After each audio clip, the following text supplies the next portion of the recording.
Data protection and privacy teams are under more pressure than ever with new laws, AI oversight, data breaches, and the constant expectation to do more with fewer resources. That's why TrustArc built a modern privacy and data protection management platform powered by Arc Intelligence.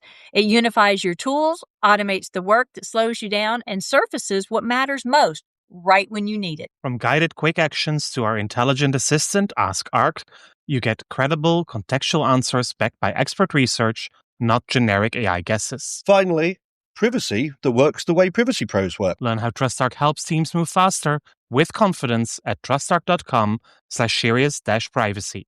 That's trustarc.com/serious-privacy.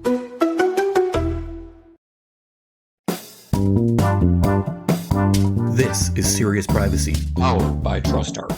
Here are your hosts, Paul Breitbart and Kay Royal.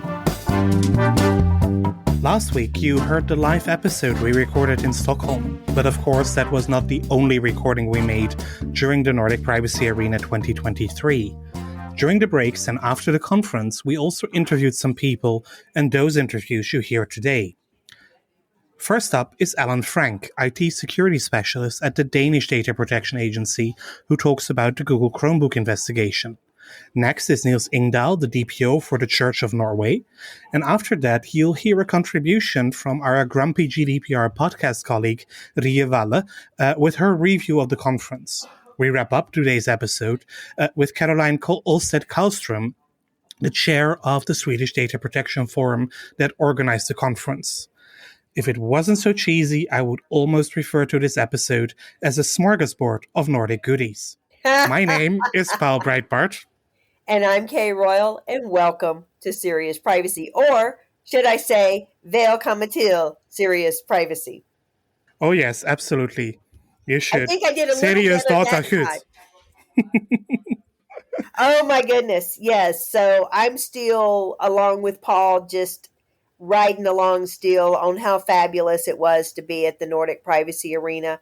How many wonderful people I got to meet. Paul may have known most of them already.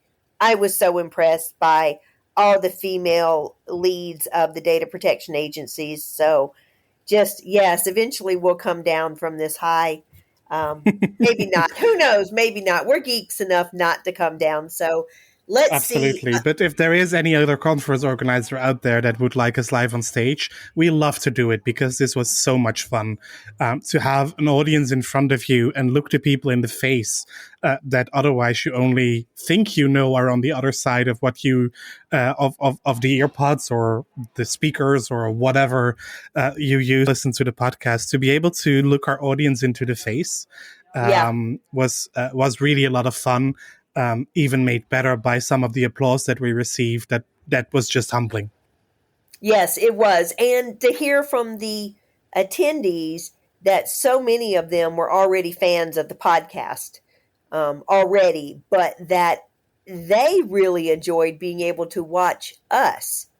I mean, we always make the joke about me rolling my eyes, but they said they could hear me rolling my eyes, but seeing me roll my eyes was wonderful. And then what was the comment? I can't remember who said it. Was like, Paul, how do you deal with this every week? Having to, and I get it. I'm still wondering. Yeah, I'm still wondering too. Paul rocks. So let's just. And Kay rolls her eyes. And Kay rolls her eyes. And they love the stickers. I ordered 200 of them and they disappeared like confetti. Oh yeah. But and we have special little pins that I had made up. So if you ever see us in person, ask. We'll probably be carrying some with us. Unexpected question, Paul. Go ahead. What is your favorite season? Ooh. Typically, I would say the fall, but after this morning, I'm not so sure. Because biking towards the station in the dark and in the rain was not that pleasant.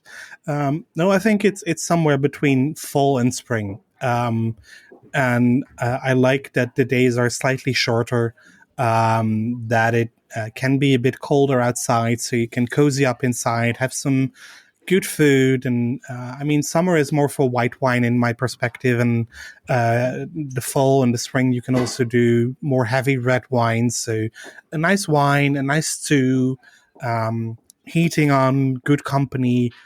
So still probably fall, but not with too much rain. I like that, as you're saying, winter is more for cozying up. My winter is for boots and sweaters. I was not I talking love about winter. But I will say, generally, if you think of the four seasons, I would say spring.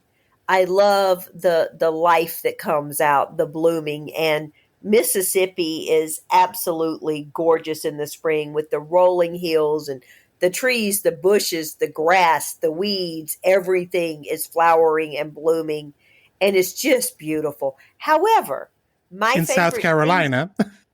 yeah, I was going to say my favorite season is winter in Arizona, in the Phoenix area, because it runs about 60 to 70 degrees. It's nice. Of course, we wear boots and sweaters, but it's nowhere near cold, for everybody else. Let's see, what are 60s and 70s? 20s Celsius? Yes, probably something like that. I think so. So it's just gorgeous weather. So my favorite season now is winter in the Phoenix area of Arizona, because Flagstaff gets a lot of that devil spittle from heaven.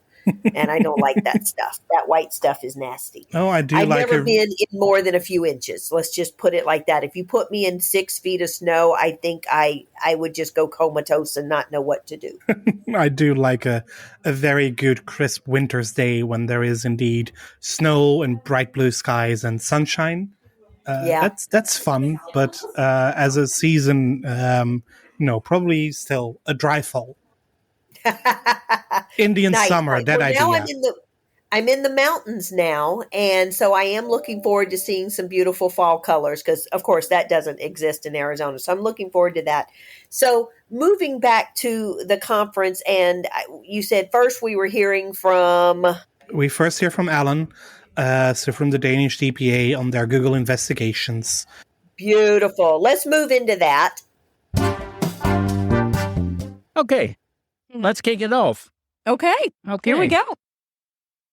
So, can you, for our listeners, please introduce yourself? Yeah, my name is Alan Frank. I'm working with the Danish DPA. I'm both a lawyer and an IT technician as well. I've done a lot of IT security over the years, so I know the intricacies of every IT system and what is up and what is down. So that's cool. I'm bold. He actually knows it, whereas I just like to mess them up and use the wrong words. Yeah, and we know to ask which questions, but we have no idea what to listen for in the answer. And you actually do. Hopefully. I'll do my very best anyway. So earlier this morning, we heard one of your directors talk about one of the investigations that you've led and allegedly are very proud of. I think you should be proud of it, into the Google Workspace.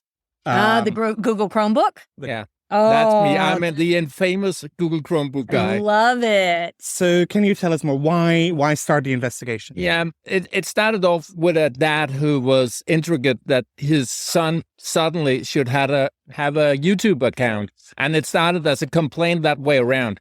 But we negotiated that we took the complaint because we saw a lot of other problems in the municipalities in Denmark, the data controllers. So we took it down and made a formal investigation of that controller, and they had a lot of problems in describing to us what they were doing with data and the total stack, and that was how it started. And there's been around 3 or 4 verdicts right now in that case, and it's still an ongoing case because we just received a lot of information and a lot of changes in the Google setup. So now we are evaluating that. And are those changes then only for Denmark, Danish public use, or is it for everybody? It should be for everybody. It's one of my key points is that if one DPA in Europe does an investigation and finds an infringement of a product widely used, that product should be widely changed as well, so everybody gets equal chance to get the good things. But there is a tendency that the changes are only applied on a national level or even on a sectorial national level instead. If the banks have a problem, the banks get something. and if the schools have a problem, the school gets changes, but not all. And it should be the other way around. It should be universal. So how come you are doing this investigation and not the Irish DPC? Because as soon as you hear Google, everybody thinks, oh, that should be the Irish. Yeah, and that's because the Danish controllers using this are what we are focusing on. We're not focusing on the product.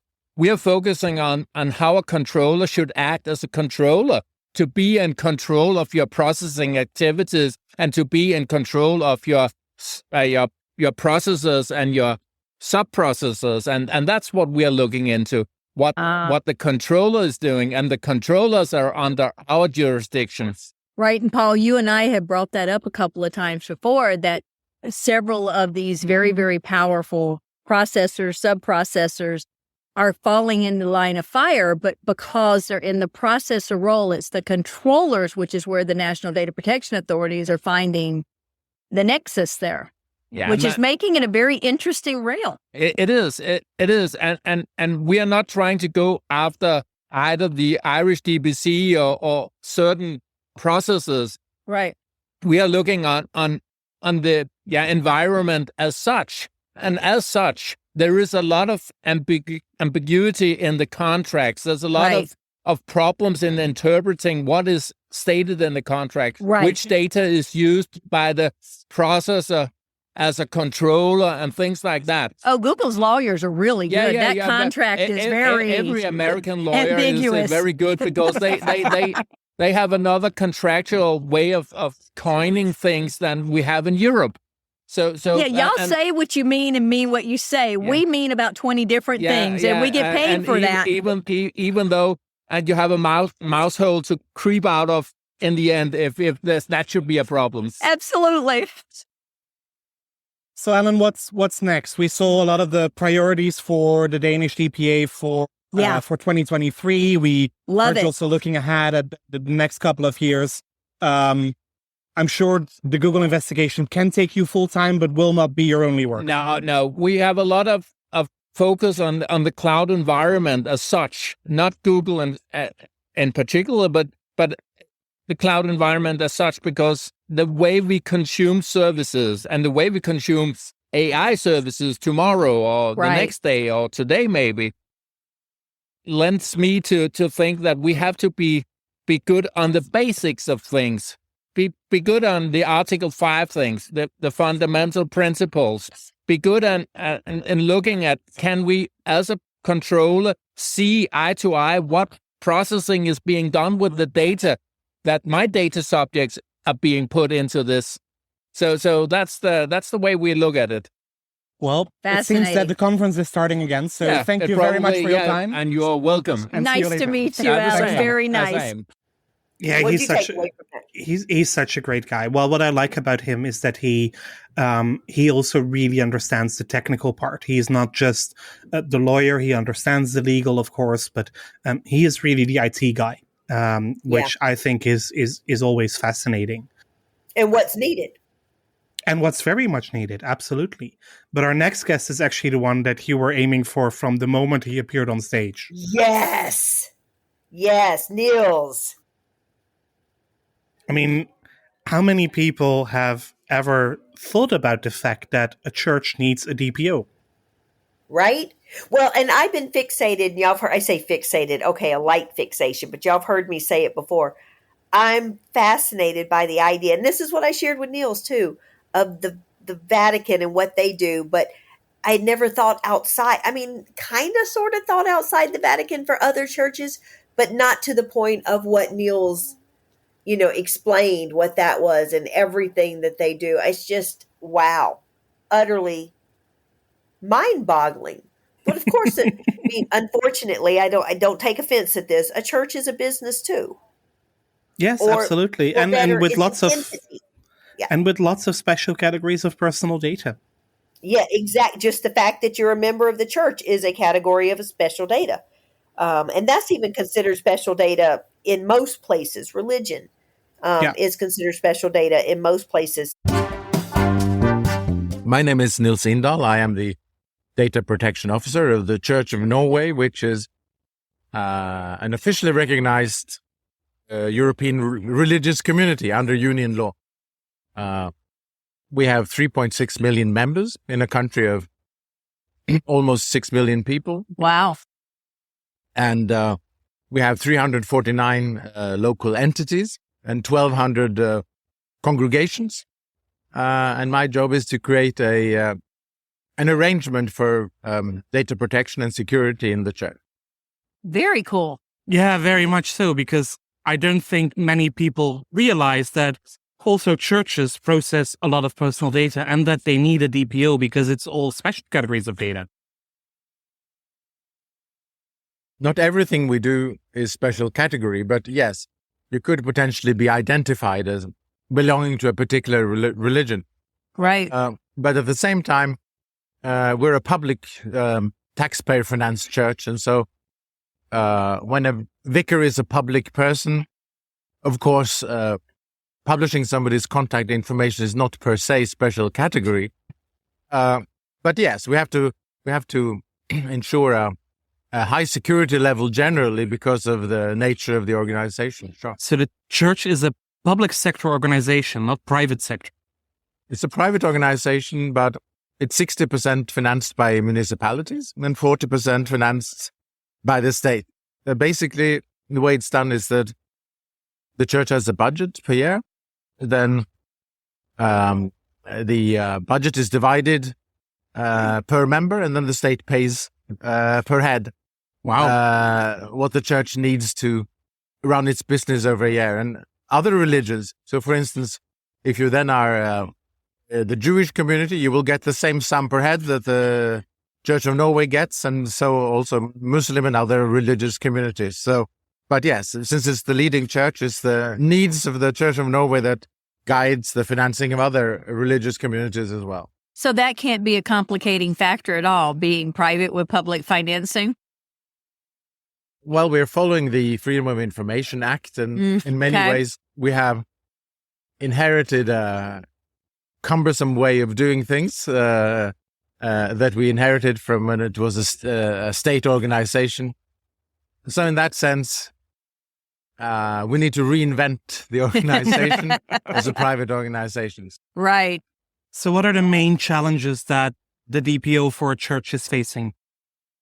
Local people, for instance, a religious instructor or a secretary, they come to me and they ask me, can we process data about our members? I say, yes. So what do we have to do? Typically, they forget to, when they write to somebody, they forget to state, why am I writing to you? What is the purpose of my communication? Okay. Then they sometimes forget, or I remind them, you have to tell them what kind of personal data do you process for this purpose, and will it be deleted? If you do that, then you can't process information. If you don't do that, then it's more problematic. So that's typical inquiry that I get from And do you find that people. out before they do it or after? They are very careful. They think that they cannot process data, so they contact the DPO and ask me, is it really legal, or is it illegal to process information about our members? I say, no, that's the purpose of the members' registry. So we can do it. We can do it legally, and then we have to do it in the following way. Also, I created 7 different online courses that people take. So I find that awareness of the 4.5 years that I've been there has increased a lot. People are very careful, and they want to do the right thing in different contexts. So during your presentation on stage yesterday, one of the things that you mentioned is that you have an annual report and that you already use your board meetings now to warn the board about what's coming so that they can prepare for being told off. Yeah, for instance, in last year's report, I pointed out that as an official religious community, the church has certain rights that the Norwegian state is not really fulfilling. So the Church of Sweden, which is similar to us, every time a child is born in Sweden, the church gets a message that one of your members now had a child. So you have 6 months to offer that child baptism. If they don't accept it, you will delete the information. The Norwegian state doesn't give us that information, even though we would argue that they are constitutionally obliged to do so. So that's one thing that I pointed out in my last year's report, that the rights of newborn children in Norway are their rights are not fulfilled according to European Union law, and I think that's something that should be changed. So I can raise matters that I think are important for the registered, in this case the unbaptized child, in my reports, and sometimes management follow it up and want to do something about it. Also, I point out security breaches we've had and what needs to be improved and so on, and so they generally try to do something about it if I give advice. Do you have a security officer that works alongside you? Yes. We have a data protection team consisting of myself, the CISO, and a lawyer. Okay. So generally the trifecta. I like it. Yeah. So we work together and we try not to be on holiday, all of us at the same time. And so we try to work together as a team. And yes, I think we've succeeded in, expediting cases that come and raising awareness and generalizing what we see and observe for our management. So is your role unique to Norway, or do you see that in other countries in the European Union as well? The two big churches in Germany, they have their own data protection authority, which was established before the GDPR. If we had done the same, we would have kept our authority, but we didn't. Okay. So we can't create it now. So churches have, and this is, there was one lecture today about fundamental rights of the European Union. And the Charter of Fundamental Rights lists a lot of basic rights, and one of them is Article 16, the freedom to conduct a business, which was not mentioned. Then there is also the Article 10, the freedom of thought, conscience, and religion. Everyone has the right to, I'm reading now, to freedom of thought, conscience, and religion. This right includes freedom to change religion or belief, and freedom, either alone or in community with others, and in public or private, to manifest religion or belief in worship, teaching, practice, and observance. And so that is a basic right that we exercise as a church that has to be balanced against the right to privacy and data protection. And so right. In Norway, we don't have an administrative court like the Swedes have, but the Church of Sweden, they have sued the data protection authority on 2 occasions, and one referring to their basic rights. The first case was they wanted to have a disciplinary court for people that had done something wrong in the Church of Sweden, and the regulator said, no, you cannot process personal data of a sensitive nature because you are 3 different units. You are the secretariat, the bishops, and the congregations, and you are not allowed to transfer information between them. Then they sued them, and that in the ruling, which is quite well written and probably intended for the European Court of Justice, but it never ended up there. It was never appealed. The judge says, you're not supposed to uphold the old law. In the new law, the GDPR, you're supposed to follow European Union law and pay respect to the basic rights to pursue religion. And then they asked EMI, that it was called by then, to do their job and find legal ground in Article 6. A few months went. The church received a letter from EMI that we cannot find a legal ground in Article 6, so you cannot process personal data. And also in the first ruling, the court said that according to the GDPR, you are considered to be one organization, according to Article 9. Then so they sued the EMU again. And EMU said that your legal ground is Article 6, 1 F, legitimate interest. So you can, in fact, process personal data. But it took 2 court cases to get to that decision. Yes, I've had That the kindness doesn't seem to, very practical. I've had the kindness to give this ruling to the Norwegian Data Protection Authority, and which in fact acts as an administrative court because Norway doesn't have one. Right. So the Norwegian authority, they have to balance these basic rights against each other in their decisions, which they also try to do in many of the opinions and rulings that they've given. Fascinating. Yes, this is fascinating. This It's is a one whole of- new world for me. It seems like it's just impractical. I mean, am I taking that too simple? I mean, for them to say, oh, you're not one organization, you're 3, and I'm sorry, the bishops can't have the congregation's information? Yeah. Yeah, that doesn't seem to make sense. I mean, No. logic should also prevail, right? Data protection law is not about saying yes or no. It is also about being logic.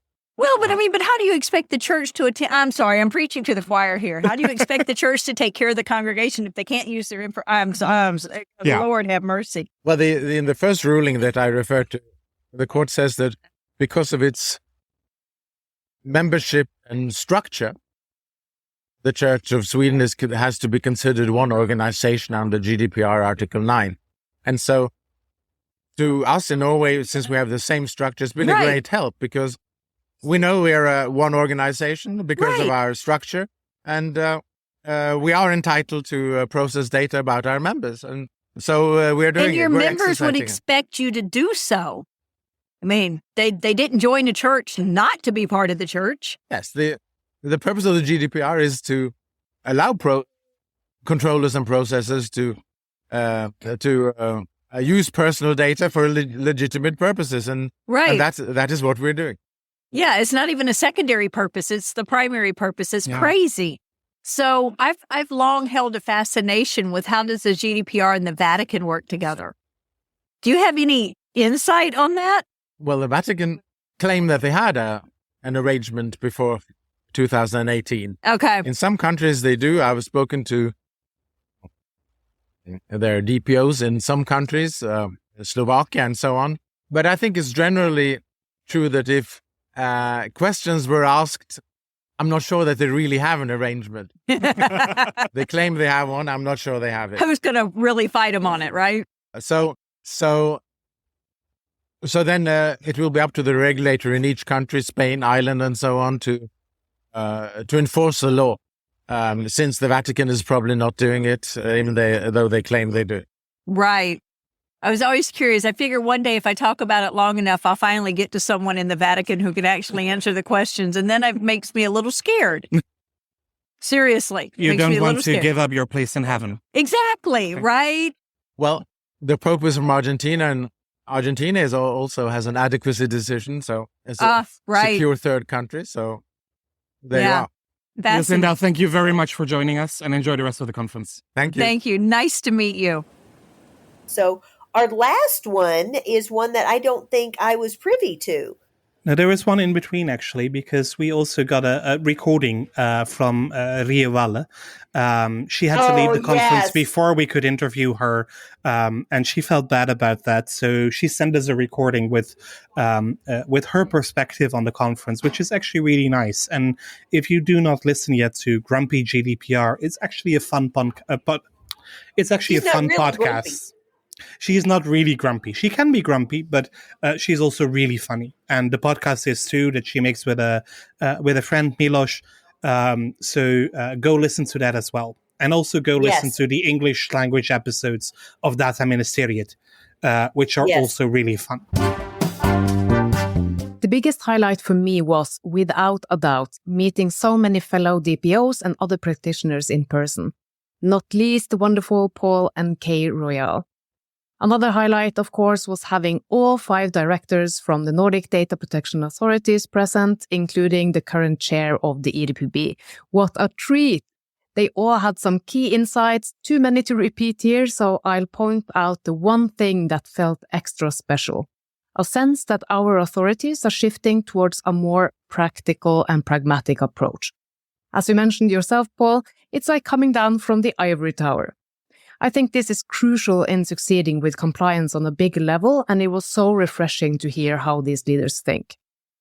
Lynn from the Norwegian DPA charmed us with her adorable dog. I love how she used him to illustrate her point of the DPAs not having to choose to be guard or a guide dog. They have to be both.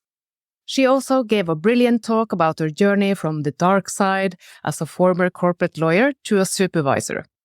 We definitely need more people with hands-on business experience in the authorities. Karin, acting director for IMI, talked about the crucial point of being more strategic and taking a risk-based approach, not losing the forest for the trees. And this applies not only to them as DPAs, but to all of us, controllers, DPOs, and other practitioners. There is no such thing as 100% compliance. I never get tired of saying this. It has to be said again and again, and we still hear that it's possible. Someone on stage even said that 80-85% wasn't good enough, which I think is ludicrous. Anyone hitting 85% GDPR compliance should be quite happy. That's not to say, of course, that they should rest on their laurels, but it's definitely nothing to feel bad about. Karin also showed us some slides that could get anyone to faint. The pure avalanche of information is real. I'm not going to mention all the acronyms, we know them. We are in the so-called information age, but it's definitely not the knowledge age. Having staggering amounts of information at our fingertips isn't necessarily a good thing and doesn't equate to actual knowledge. Going forward, I really hope more events will address this, especially from the DPO's perspective. And there are definitely steps we, as DPOs, can take to stay sort of on top of the information flow and work more efficiently. And that was another focus of the DPAs that I really valued. More efficient case handling, shorter processing times. We'll see. Their caseloads are ridiculous, which also kind of shows that the GDPR might not be working as planned, but that's a whole other discussion. I also have to mention Christina from the Danish DPA and the Danish DPA's work in general. I'd say they're standing out from the other DPAs, maybe even across the entire EEA, with their hands-on, practical and pragmatic guidance. I really hope the other authorities will follow their lead. And on that note, Alan Frank had the most memorable quote, saying that the Court of Justice is like a box of chocolates. You never know what you're gonna get. Considering some of the latest opinions and rulings, that's pretty spot on. I can go on, but I'm running out of time here. There are several interesting keynotes and discussions that I've summarized in a LinkedIn article, so to wrap up, some honorable mentions. Odia Kagan for brilliantly talking about the US perspective on the DPF, 30 minutes with no slides and jam-packed with interesting tidbits. David Jacoby had a real entertaining talk about security. I loved hearing from the DPOs themselves in the panel discussion. Philip and Data Ministry for organizing the mingle. And finally, a huge shout out to Paul and Kay for nailing their first live podcasting. Well done, and I hope to catch all of you again in not too long. That is so her. And it's so funny because I knew her name, I knew her picture, I knew her podcast, and meeting her in person when I was putting out the stickers on the table, and she turned around and went, Kay! Because she did not know me from looking at me, but she heard the voice as I was saying, excuse me, I'm going to put a couple of stickers on your table. And she looked at the sticker and went, Kay, and turned around, and we had big hugs and everything. And it was, yeah, we all stick together. We are birds of a feather. Oh, and so absolutely. Now, our last one. Yeah, you had to leave the conference before that because of a work obligation. So you missed the wrap-up session and therefore also the wrap-up interview that I was able to do with Caroline or Caroline. Just looking back at the conference and looking ahead at next year's event, and that was also really fun. Nice. And she's amazing. She's been doing this for 10 years, and it's great to see what she and her team have made out of the Swedish Data Protection Forum. Yes.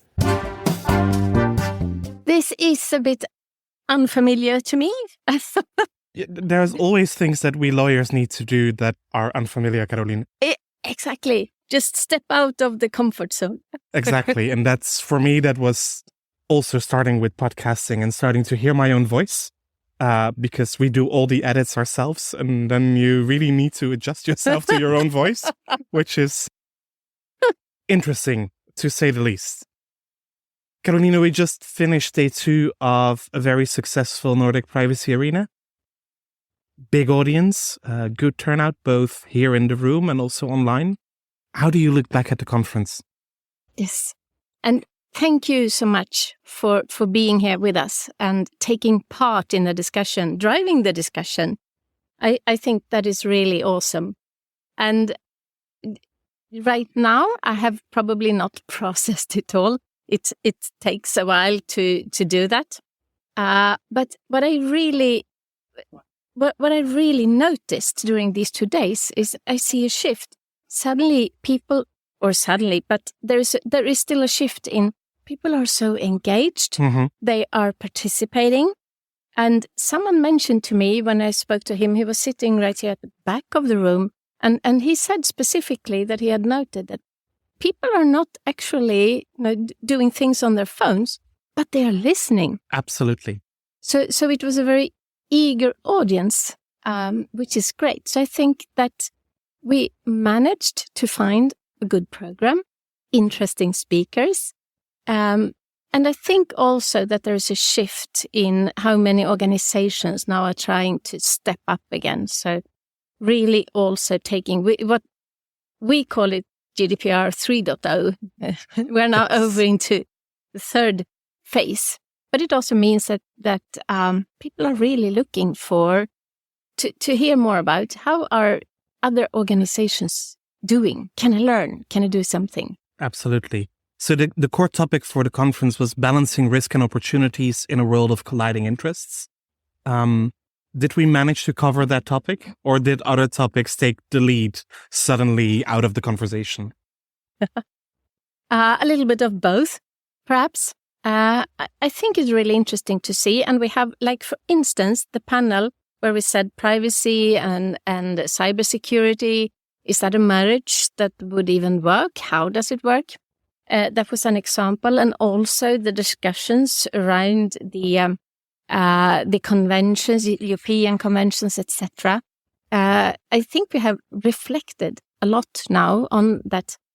What is, of course, for the specialists and for your audience, Mm-hmm. is very much the everyday topic, because it's seldom that we sit with just one task. It's just about GDPR compliance or only about human rights. But very often we actually need to marry them in our daily work and understand how security and privacy would work together, etc. So to address that, I think, is important. So during the closing panel, there were 2 other core topics, I think, that came up. One you mentioned was cooperation as a red line throughout the conference, especially also what we heard from the data protection authorities. And the other, the need to go back to basics. You would think that after 49 years of data protection law in Sweden, and 6 years of GDPR, that the basics should be familiar, but still we need to pay attention to those. Why? Yes. And that is the part that sometimes makes me a bit frustrated. We know what we should do, but there are other prioritizations and challenges and shortage of specialist staff and so many other reasons for why we are paying attention to other things. Mm-hmm. So I think that many times what we meet is also that many organizations actually realize they know that, okay, we are not compliant for the time being, but we can perhaps move the needle somewhat in the organization. But in so many companies and authorities and municipalities, etc., there is still a huge gap. And I think one of the reasons that I spoke a bit about, I think one of the reasons is that it took a very long time before many organizations realized that, okay, so this is not just, a tick box exercise. If I read GDPR from first to last sentence and I highlight with my yellow pen the 10 or 20 or whatever most important activities that I need to do, then I can check all those and then I can close the GDPR project. But what they didn't read in there was, okay, so I do need some kind of governance structure in order to cater for this and in order for an organization to pick up on what we actually then decided in the GDPR project. So that is, I think, still a huge gap. And now, as mentioned, I think there are many organizations are trying to get better at that, even though there are still, of course, pieces missing. But the governance part, that I think took a long time. So even if GDPR it applies from 2018, we are counting down, so to say, from perhaps only just 1 or 2 years ago, when that realization hit many organizations. So next year, the 9th Nordic Privacy Arena, if I'm not mistaken, celebrating probably 50 years of data protection here in Sweden. Are you already looking forward to it? And we actually, our DPA here already had in May the 50-year anniversary conference. So we are very good at celebrating, and we should take, of course, every possible reason to do this. But yes, we are already gearing up for the 9th NPA next year, and to try also to make it even more available, as we have now implemented. We have this See My Digital conference in order to ensure that you can listen in wherever you are.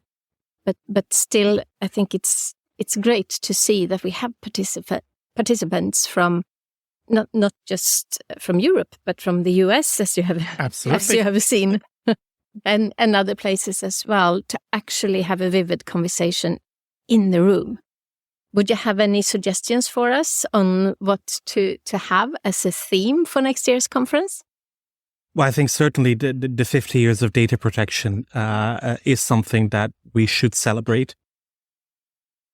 And I'm pretty sure that over the next couple of months, things will happen that will actually show what the topic should be. But I'm hopeful that in light of the European elections that will just be behind us by then, maybe we have an adopted decision and an adopted regulation on the cooperation between data protection authorities and the procedural guidelines. Maybe we still see a GDPR evaluation also around that time frame, although it could easily be pushed into 2025. But I think those are always good topics.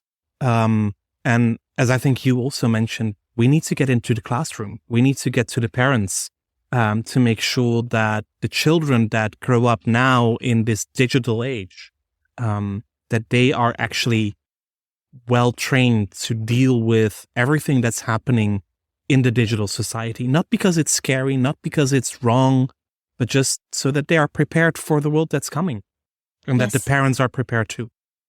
Exactly. And that means that we need also to adjust and to learn a lot. I've tried it several times on my 3 kids. And they're fed up with it. Yes.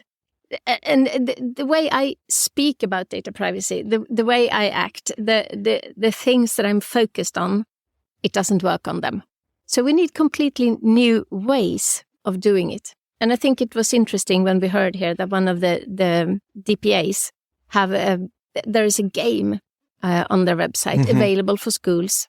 And I hope that they are really using it, and also really great if we can have it. So it was the Danish regulator, and I think it's great if we can have it translated into many other languages. Yeah. But we need different ways of making them realize that this is important. Absolutely. So next year, 30 September and the 1st of October, 2024, registration will open sometime in the spring at dpforum.se. So for everybody who wants the opportunity to enjoy lovely Stockholm in the fall and enjoy this wonderful conference, keep an eye out. Yes, please. And if there are any questions, especially if there are any questions from potential sponsors, I'd be really happy for an email. we are striving to make this available to as many as possible, and that means trying to keep the fees very low. Yeah. So sponsors that are also interesting for the audience, because I think that's very relevant for them as well, to actually be able to have an exhibition outside here with interesting regtechs, with service providers that the DPOs and the privacy specialists should know about. So please keep in touch. Thank you very much, and see you next year. Thank you so much for coming here. That was pretty cool. So yeah, that wraps up our second Stockholm episode. We have one more treat for you in store from Stockholm. You'll hear that next week. But for now, this wraps up another episode of Serious Privacy. So if you like our episodes, please subscribe to us in your favorite podcast app. Leave some reviews, leave some stars if you want to, because we like those as well. On top of the applause that we get in real life. And if you want, you can join the conversation on LinkedIn under Serious Privacy. You will find Kay on social media as Heart of Privacy, and myself as Europol B. Until next week, goodbye. Bye, y'all. That was Serious Privacy.